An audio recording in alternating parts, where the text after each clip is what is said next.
Okay. Uh, Welcome back, folks, viewers. I've been thinking about this game all day, and I gotta see what's what. I gotta keep going. Oh, okay. So let's see where we left off. I followed the train tracks on a grand adventure all the way across the area, and what seemed to be generally the border. I think if I'm not blocked off by walls or rocks, it just ends up leading into the dusk, which doesn't seem like where I want to go. So I'm guessing that the train tracks are generally the border I want to follow. So I want to stay within those. I'm back at the mansion. I don't know what the deal was with Vin. I don't know if I could have helped him. Seems to be part of the theme of the game is that, well, I don't know. I could just be making all the wrong choices, but it seems like there's a lot of people I can't really help. Although, sometimes, like the boy with the fire, maybe it's not necessarily something I need to help with. I don't know. But yeah, the game is certainly leaving its impression. Let's see, to the east. So I would be on the left side of the mansion. The entrance is to the north. Alright, let's head north. See what we can find.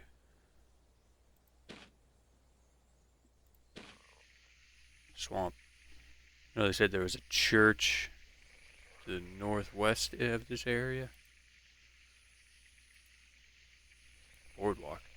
Here the boardwalk enters a dry swamp from the east, winding left and right around the tall, gangly elms and bald cypresses. Oh, let's follow the boardwalk. I see a big stump to the east. A fat tree stump resides here at the top of the hill. I could stand on it and get a view over a black barred fence to the southeast. White mansion domineers over its own private acre. To the west I see the start of a boardwalk. Okay, so it's a viewpoint. That's not bad. Let's keep following the boardwalk. Oh, it just starts here. Okay, so it's just an entrance to the swamp. Whoops.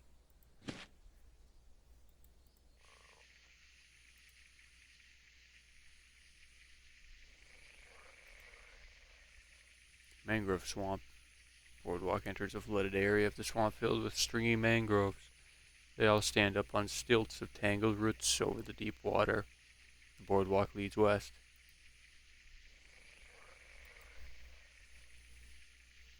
Boardwalk turns here, leading north and east. Let's head north. Boardwalk turns here, leading west and south. West it is. Leads out of the mangrove swamp to the east, or to the west. Over the boardwalk to the west, I see a sign. There's a white sign hanging from the branches of a tree above the boardwalk. It reads, "Avoid Humphrey's log cabin at all costs." Okay, I haven't seen any log cabins, but I'll keep that in mind. Whoops.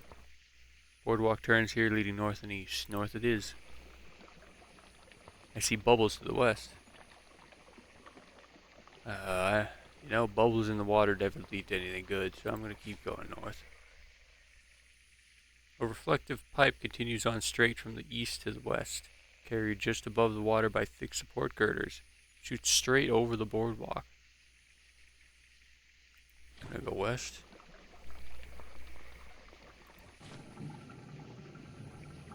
Here the pipe bends down into the water and seems to suck water in as it gurgles from underneath. Go east. Let's follow the pipe. Actually, why not? Let's follow it. Here a greenish colored river flows from the east into the knee-deep murky water. A reflective pipe continues on straight from the east to the west, carried just above the water by thick support girders. Continue east.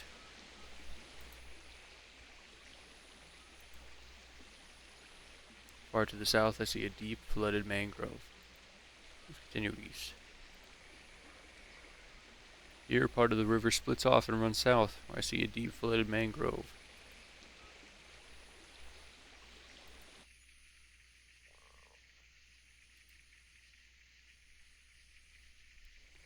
To the east, the pipe raises up into the air over a tall chain-link fence and enters the back of a big factory building.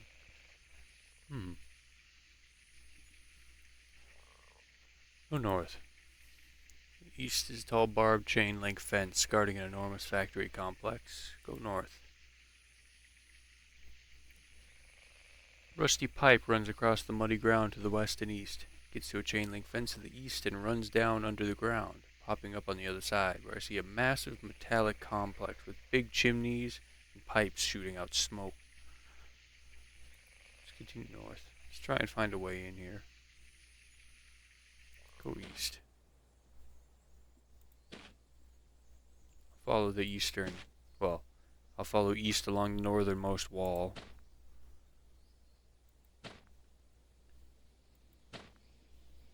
Road. It's a narrow asphalt road leading north and south.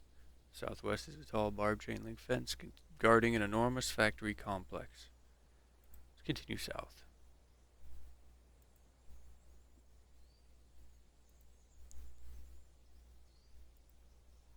A factory gate. To the west is a tall electrically powered gate with an asphalt road turning into it. Past the gate I see some kind of enormous power plant. I see a guard stationed in a window nearby, managing the gate. I can't go west. I can't interact with it.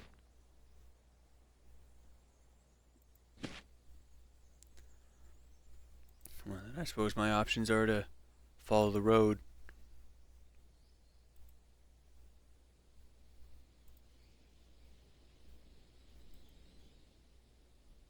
Here I see a billboard of a woman smiling. Dark Place Hospital and Emergency Center. Now opening in Dagger Forest on Colt Lane. We care. I'm afraid there's no point in going to a hospital in Dagger Forest.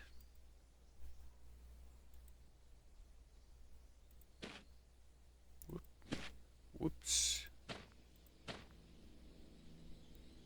Road splitting to the west, east, and south. Let's see. Let's go west.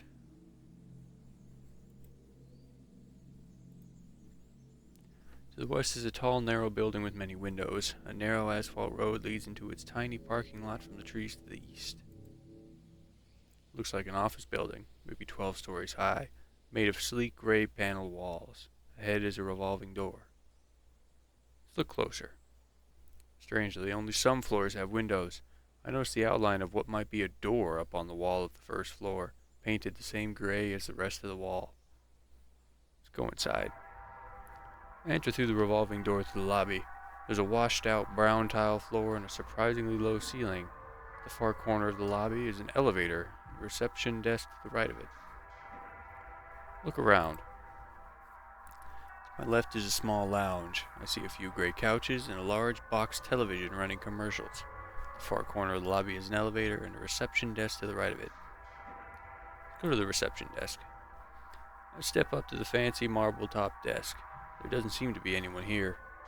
On the desk are neatly organized papers and a tiny brass bell dinger.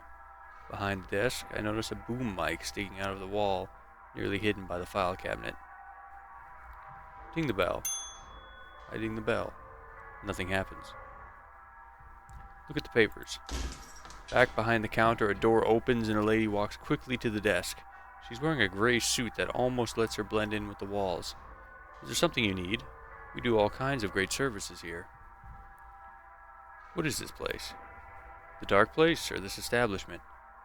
This building. This is a multi-purpose building, which is also an inn. If you're here for a stay on floor 7, all our rooms are currently booked. Sorry. Can I ask about a floor? What floor would you like to know about? Floor 1. That's our own staff's offices. Ask about another. Floor 2. I'm not allowed to give away private information about our clients, and she quickly mouths something to me while shaking her head, but I can't quite read her lips. Ask about another floor. Floor 3. What floor 3, she says. Floor 4. That floor is a sleep clinic. Another floor. Floor 5. I believe that floor belongs to a security organization. Let's go to the elevator. Above the tall, gold-plated doors is an old-fashioned dial, currently pointing to floor 7. There's a red square button to the left of the doors. Call the elevator. I press the button. The elevator's dial slowly turns all the way to the left and the doors slide open, revealing the carpeted interior and polished wood framing of the walls. Go inside. I step inside the elevator and turn around to face the doors. There's 12 buttons. To my right is a large mirror that spans the length of the wall. To my left I see a tiny dark hole. Look at the hole.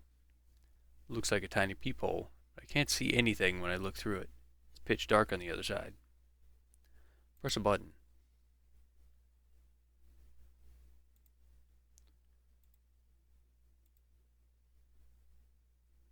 Let's go to floor 1.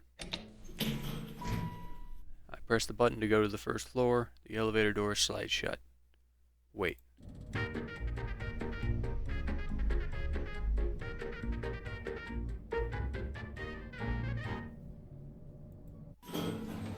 The elevator doors slide open.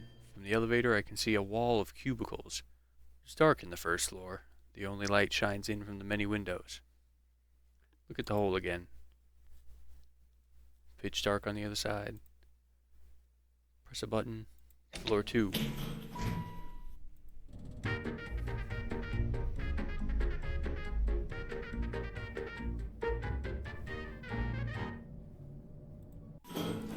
The elevator doors slide open. I'm on the second floor. Looks like a bedroom. I see a bunk bed and a big spinning ceiling fan. Look at the hole. Pitch dark on the other side. Leave the elevator. Step out of the elevator onto a blue carpet onto the second floor. Seems like the entire second floor is just a small, colorful bedroom. There's a bunk bed in the right corner, and in the left corner is a pillow for it. I see a light switch on the right wall beside the bunk bed. Go to the light switch. I go to the light switch. Ceiling fan whirs over the center of the room. Flick the switch. The light goes out as the ceiling fan slowly stops spinning. It's dark. The only light comes from the elevator. Listen. I hear chewing under the bunk bed. Turn the lights on. I flick the switch. The light blinks on as the ceiling fan slowly starts spinning again. Look around. Look at the pillow fort. It's a small pillow fort built on the center or in the corner of the room, made of a few couch cushions and a blanket. The entrance is covered with pillows. I can't see inside. Look elsewhere. Look at the bunk bed. It's a neatly made wooden bunk bed with several layers of blankets. I'm almost tall enough to see over the top bunk, but not quite. Go back into the elevator. Press a button. Floor 3. I press the button to go to the third floor. The elevator door slides shut.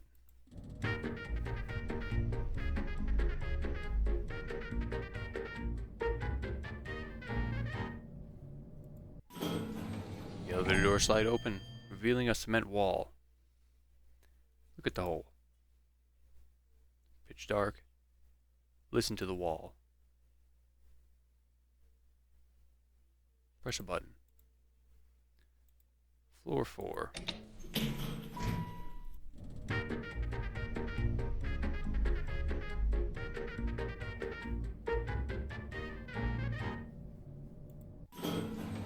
The elevator doors slide open. I'm on floor 4. It's a long hallway with white tile flooring and dizzyingly bright panel ceiling lights.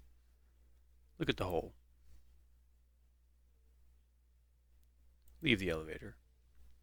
Step out of the elevator into the hall. There's a sterile and metallic smell in the air. Up ahead I see a stretcher between two doors. Go down the hall. Clinic entrance. A loud air conditioning unit on the ceiling blows down cold air on me.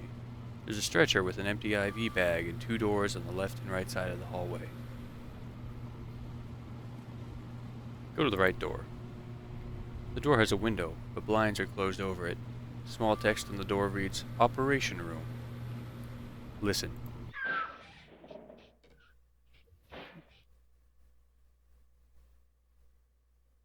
Look elsewhere. Go to the left door. I go to the left door. There's a small text on the door that reads, Janitor. Listen. Open the door. I slowly open the door. It's a janitorial closet. See a mop and various colored plastic boxes filled with cleaning chemicals and tissues. Look elsewhere. Go further down the hall. There's a murmuring noise. The stretcher in the hall begins to shake. Look at the stretcher. There's someone lying there. His body is sunken into the stretcher, and his face is bony and pale. He's just a boy, but he looks aged and atrophied. It seems like he can barely move, as if in some kind of paralysis. Hello there. The boy just breathes quickly. Turn to the elevator. I enter the elevator. I'm on the 4th floor. Press a button. Floor 5.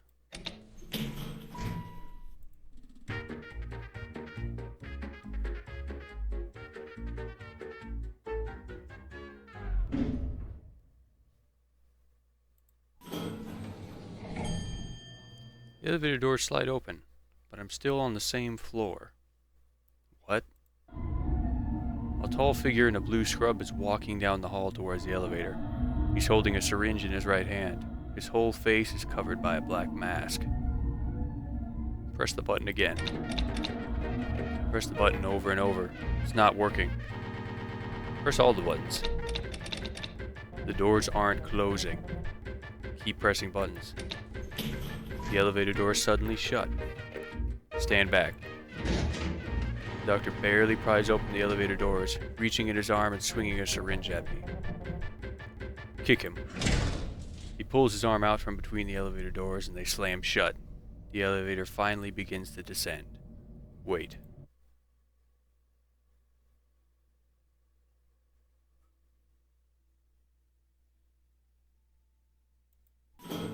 The doors slide open, and the cold gray light of the lobby pours in.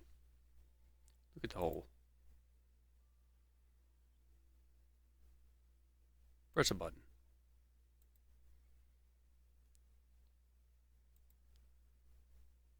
Let's go to floor 7.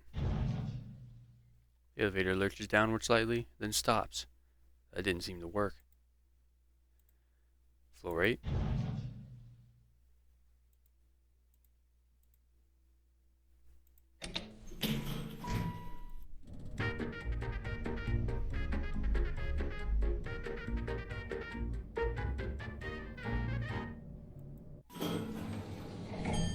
Leave the elevator. Go to the reception desk. I step up to the reception desk. The lady looks up at me, holding a small eraser. Can I ask you about a floor? What floor would you like to know about? Floor 4. Didn't you ask that already? Leave. I hurry through the revolving door and out into the fresh open air. Go elsewhere. Let's see.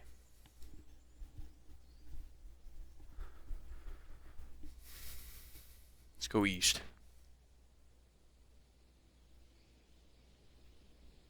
Let's go north. East again. I see tire tracks in the mud here.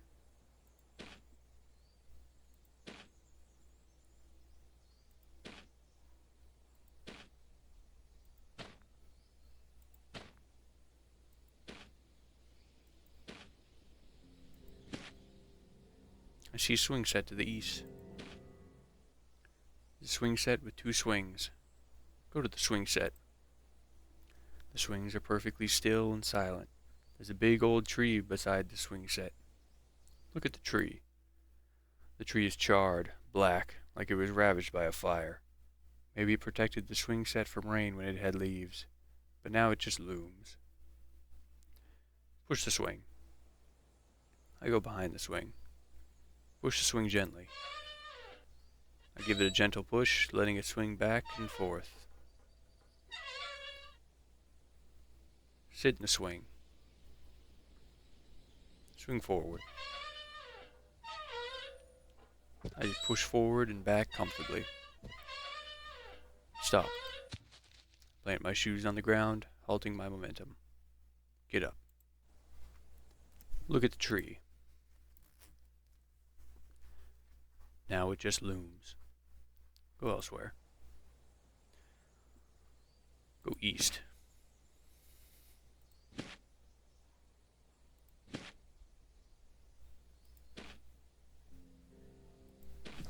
I hear something behind me. Turn around. It's a black wolf with red eyes. Its fur is dirty and matted. There's a spot of red on its snout. Press the red button, then the white button. Rub my eyes. There's nothing there. Am I seeing things? There's a mailbox to the east. I stumble upon a black mailbox, alone out here in the woods, with no house and no address. The flag is lowered. On one side, there are 3 splotches of red. Approach the mailbox. As I come closer to the mailbox, it begins to rattle violently. The flag twists up and down crazily. Open it. I quickly grab the door and open the mailbox. A frog escapes and jumps away. Close the mailbox. I shut the mailbox.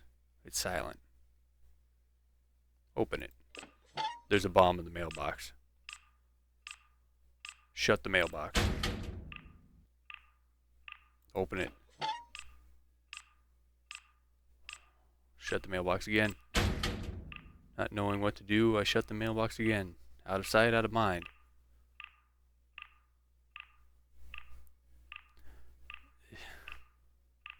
Do a little jig. Oh, look at that. Death is basically inevitable at this point, so I'm going out in style.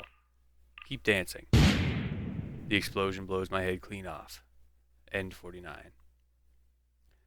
Well, I guess that's one way to end it out. Is that one of 2, or is there another one? I guess it really is just 2.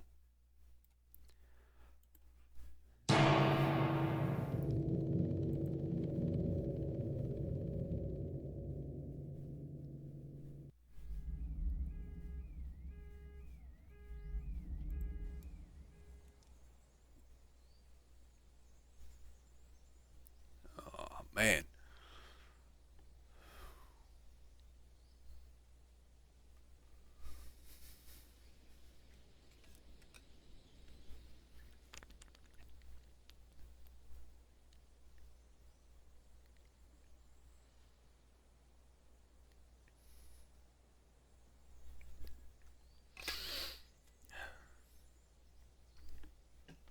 Pick myself up. Canopy of leaves far above my head shroud the cloudy sky, so it's dim down at the forest floor. Never been here before.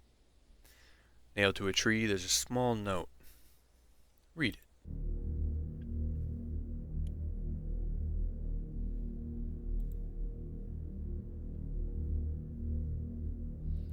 Rule 1.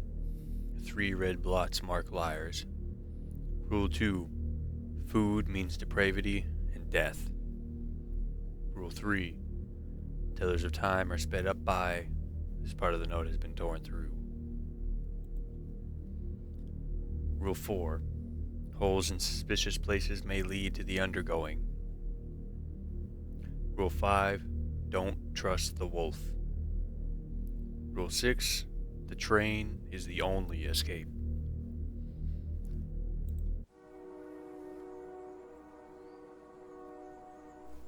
Press C to make a map. Was this always an option?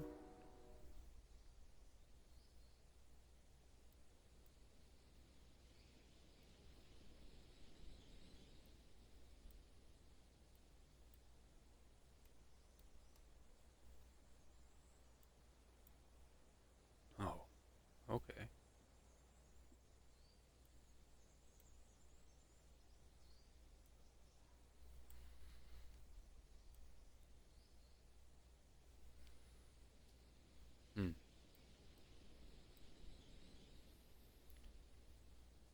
So if what I'm assuming is correct,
oh, it's rough, but it's good enough.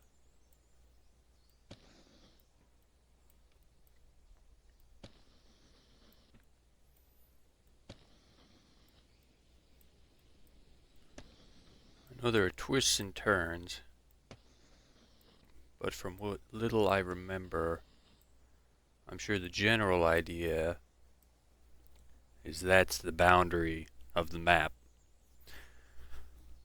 If I'm remembering correctly, I believe that somewhere in this general area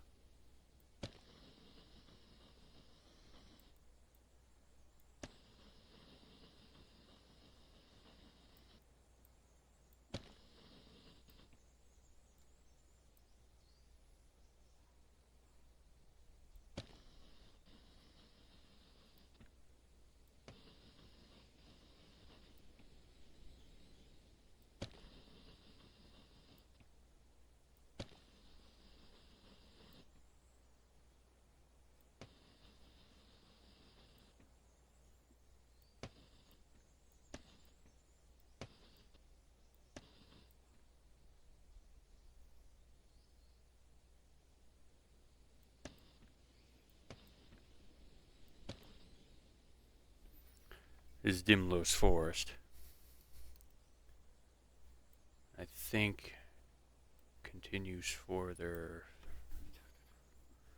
The lake has to be somewhere near center.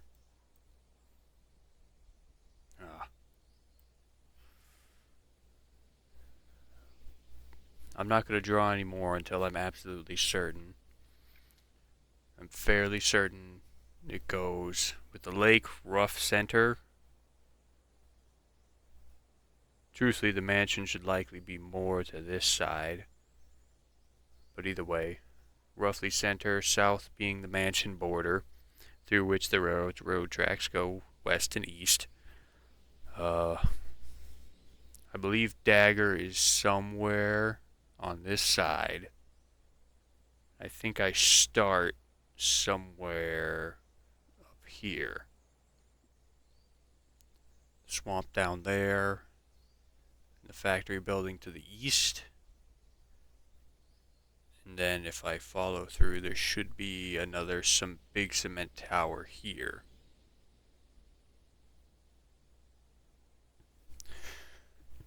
I'll have to see.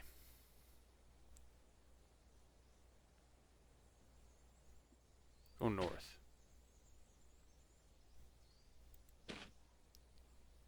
It's the whole tree. Continue heading north. Pleasant Stream, which ultimately leads to the Bleeding Tree. Let's push further north. To the east is a steep rocky slope upward. To the southeast is a rocky cliffside. To the north is a great chasm stretching far to the west and east. I'm at a chasm. I think this is the boundary but it may be too early. The chasm could run directly through the middle, or at the top at least. Go west.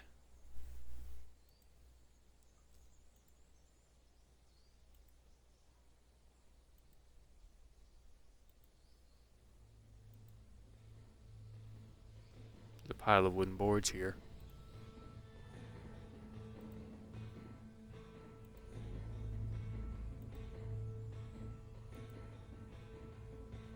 To the west, I see stairs leading down into the chasm. Right. I believe this is how you get into the undergoing that they were saying. I don't know if that's a bad thing.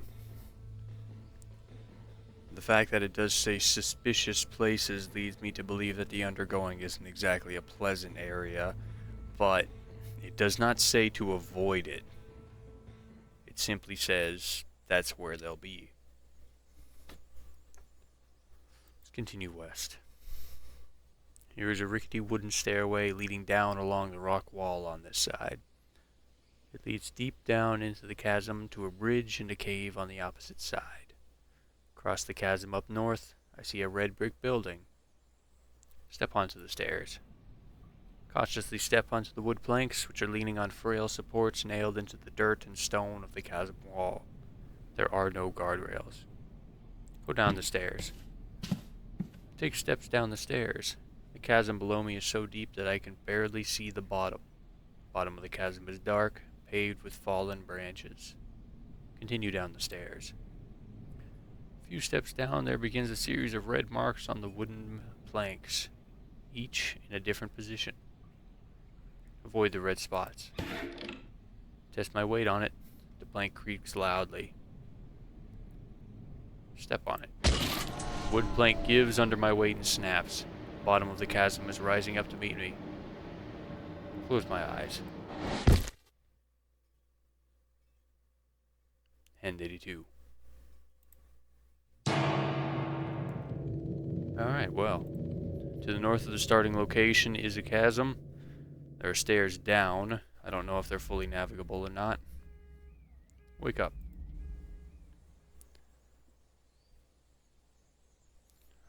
The cloud goes to the northwest, which is where Dimlos is, and that's where it was when I was there. So I'm not sure if it just starts there, or if maybe it... Who knows?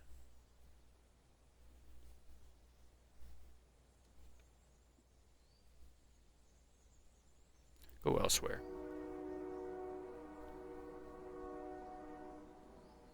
I know it could entirely be nothing, but I'm led to believe based off my ears that the train noise is coming from somewhere northeast, which I think is where Dagger is. As far as I know, there is no actual train station along the areas outside of Dagger, but I can't go into Dagger, so I can't really verify that.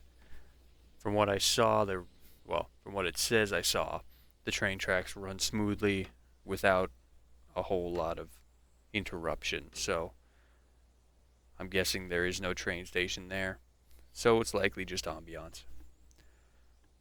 Let's go west this time. I'm guessing I don't start in the exact center. I feel like that would be too easy, too obvious. And the map sticks between deaths. I didn't know that. That's very useful. Okay. So.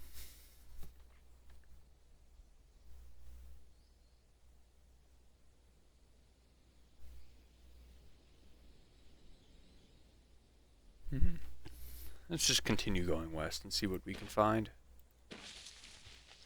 There's thorny red bushes here. Ouch.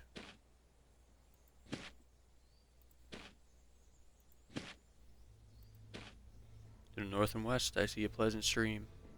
The stream flows to the west, down from the north. To the west is a lake. I see a dock at the north side. Here, a small stream flows into the lake from the east. Go north.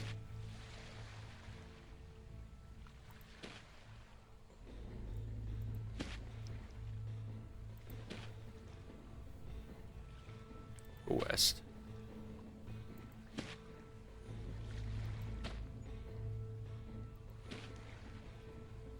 To the south is a rickety wooden dock running out into the center of the murky lake.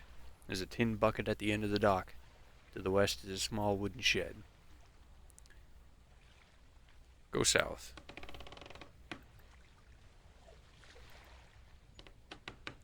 There's a bucket. See something shiny inside. Take the thing. It's a key. Take the lake shed key. Go north. Go north. I hear something emerging from the water. I look back. It's a decrepit antique diving suit, covered in barnacles and rust. It climbs onto the dock and faces towards me, standing to the south. I don't see anyone inside. What are you? The rusty diving suit takes 2 steps down the dock closer to me. It's making weird noises. Pull out my empty pocket pistol. I have my pistol at it. The diving suit doesn't move. Stare at it. Doesn't move. It's just standing there. Keep staring.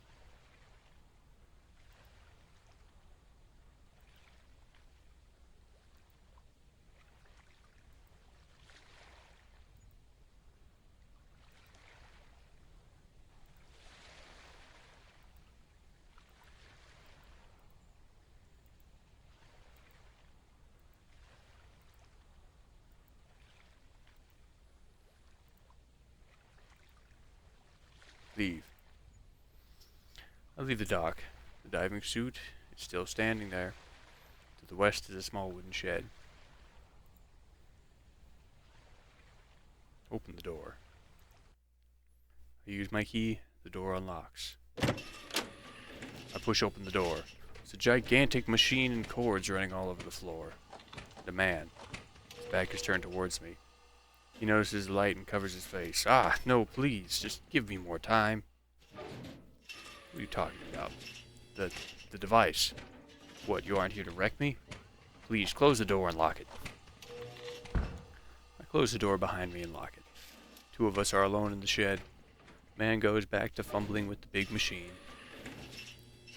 Looks like a giant black fridge covered in knobs and dials, big pipes and wheels like a steam engine. There's also an open panel with cords dangling out. It looms over him. What are you doing? He seems startled by my words, as if he'd already forgotten I exist. The machine is dying, he says. What does the machine do? Keeps me alive, that's what it does. Why? He turns around and looks past me to the door. They'll come take me. They can't find out it's useless, or they'll take me. Where will they take you?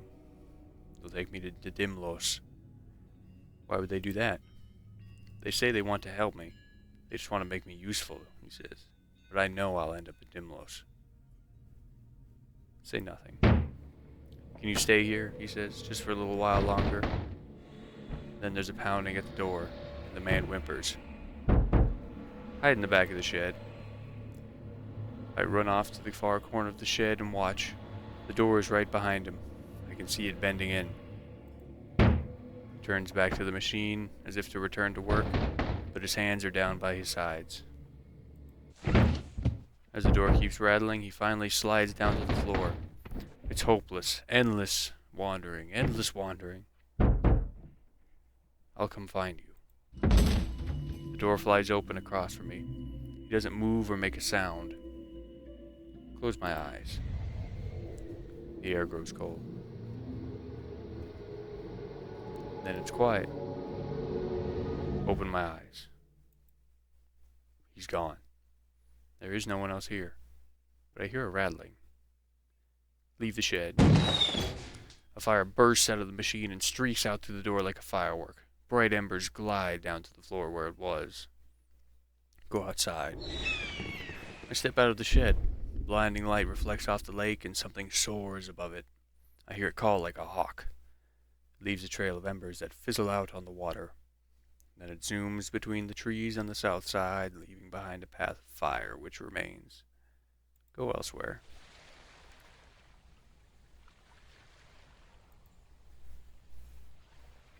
Go east. Go south.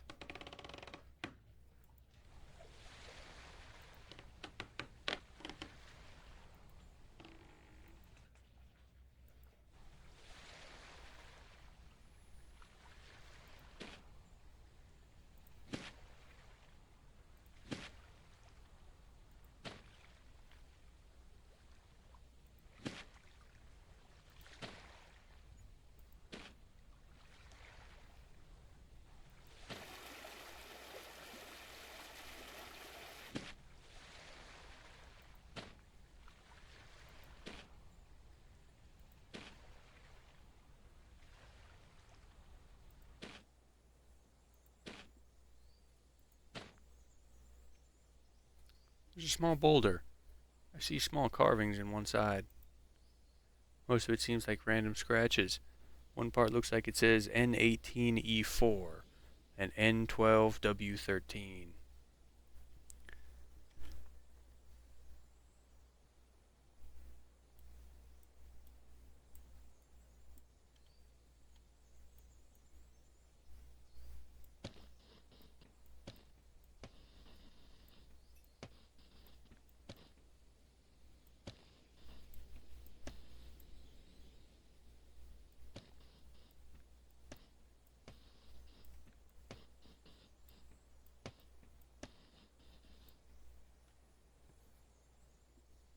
Go west.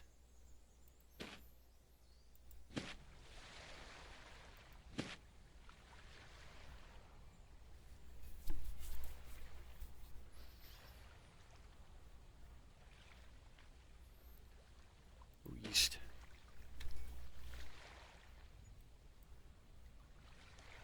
It is marked in grid lines. Wonder how accurate this is. Go west.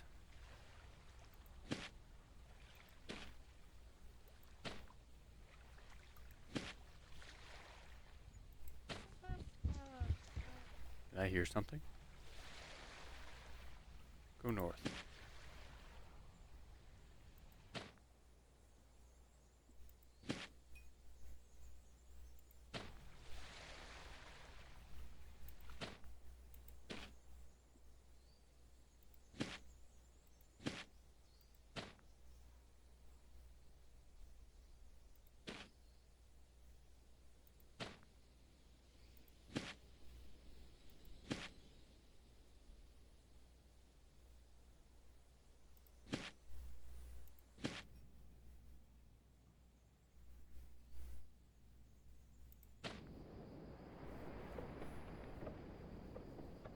A tall wooden fence blocks my path to the east.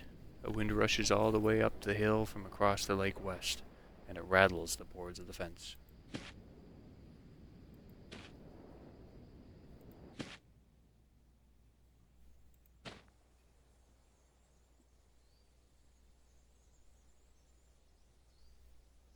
A fancy tall fence blocks my path to the north, though through it I can see the side of a small mansion and a big gate over on the east side of the property.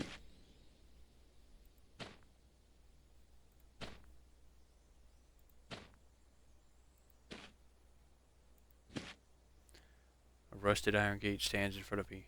Ahead is the mansion. The mansion seems beautiful, but the base is warped, perhaps from water damage or subsidence, so that the whole thing is just barely slanted. The gate swings open when I touch it. In the shadows, I see weeds growing up at the base of the house. Ahead is the front porch.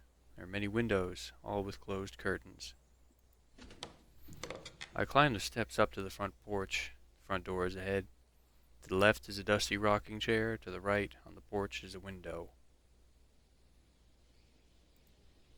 The rose-colored paint of the front door has been chipped off in some places. There is a doorbell.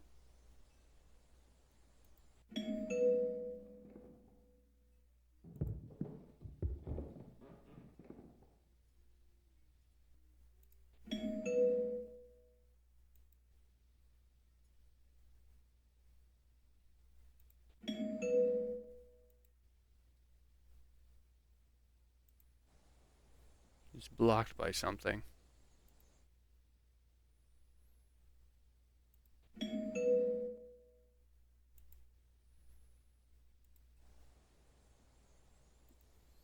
I can't see inside. Curtains are closed, but I think it's dark in there.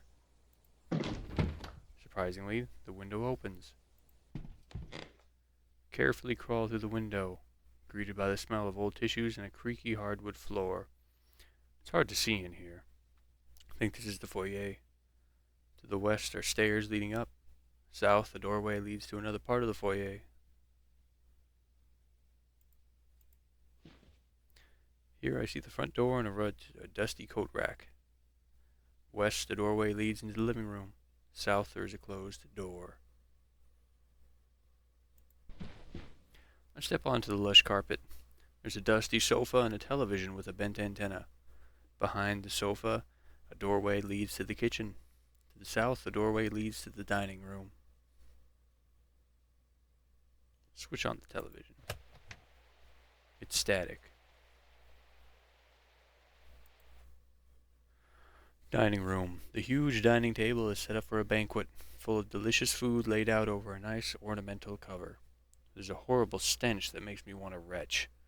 Beautiful pottery lines the shelves on the walls, and a marble statue of a man stands in the far corner. It's a statue of a muscular man, staring at the dining table with a fierce look. There's all kinds of food on the table. I see a big turkey, fruit salad, mashed potatoes, various candies, and puddings. Amidst it all, I also see a shiny golden key. Look under the table. Should I pull up the drapery and look underneath? Yes.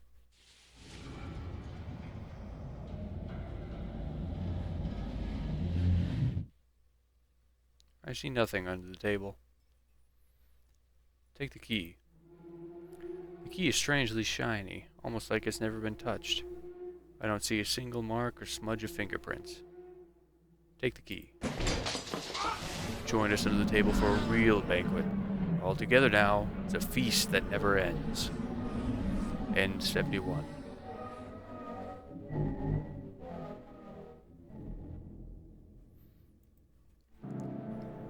Well, it seems the food itself is not the only danger, but simply the presence of it. Well, I should wrap it up. We went a little long last night, and got in my head a bit, I gotta say. But that was good. I'm learning things. I'm acquainting myself with the area.